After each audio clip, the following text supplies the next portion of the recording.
truths. If we want to understand emotions, we have to look at where emotions first develop.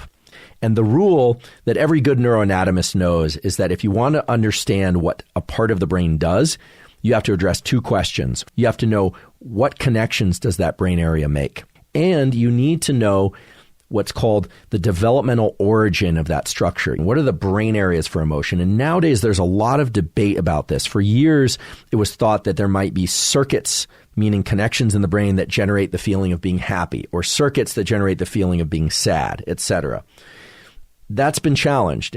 And yet, I think there's good evidence for circuits in the brain, such as limbic circuits and other circuits, that shift our overall states or our overall level of alertness or calmness, or whether or not they bias us toward viewing the outside world or paying more attention to what's going on inside our bodies. But the important thing to understand is that emotions do arise in the brain and body. And if we want to understand how emotions work, we have to look how emotions are built. And they are built during infancy, adolescence, and puberty. And then it continues into adulthood. But the groundwork is laid down early in development when we are small children. You were born into this world without really any understanding of the things around you. Now, there are two ways that you can interact with the world, and you're always doing them more or less to some degree at the same time. Those are interoception, paying attention to what's going on inside you, what you feel internally, and exteroception, paying attention to what's going on outside you. Hold that in mind, please, because the fact that you're both interocepting and exterocepting is true for your entire life, and it sets the foundation for understanding emotions. It's absolutely critical. As an infant, you didn't have any knowledge of what you needed. You didn't understand hunger. You didn't understand cold or heat or any of that. When you needed something, you experienced that as anxiety. You would feel an increase in alertness if you had to use the bathroom. You would feel an increase in alertness if you were hungry. And you would vocalize. You would cry out.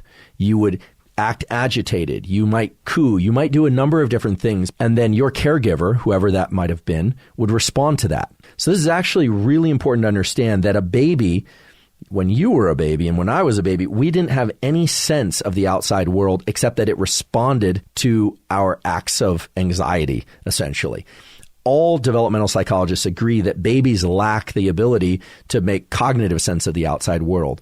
But in this feeling of anxiety and registering one's own internal state and then crying out to the outside world, either through crying or subtle vocalizations or even just cooing, making some noise, we start to develop a relationship with the outside world in which our internal states, our shifts in anxiety, start to drive requests, and people come and respond to those requests.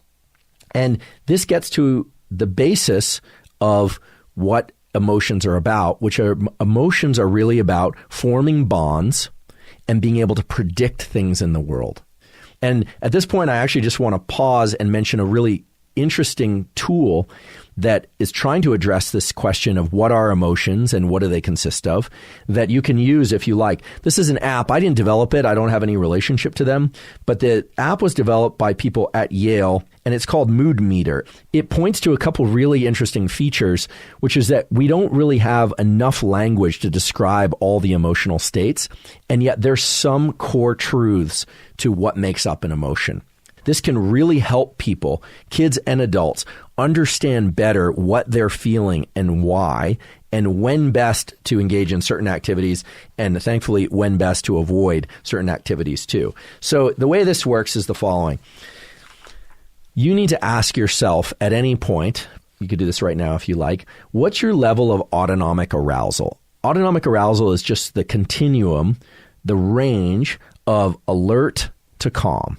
So if you're in a panic right now, you are like 10 out of 10 on the arousal scale. If you're asleep, you're probably not comprehending what I'm saying, although maybe a little bit. But let's say you're very drowsy, you might be at a 1 or a 2. And then there's this other axis, this other question, which is what we call valence. Now, valence is a value. Do you feel good or bad? I would say I feel pretty good right now. On a scale of 1 to 10, I'm like I feel like a 7. So I'm alert and I feel pretty good.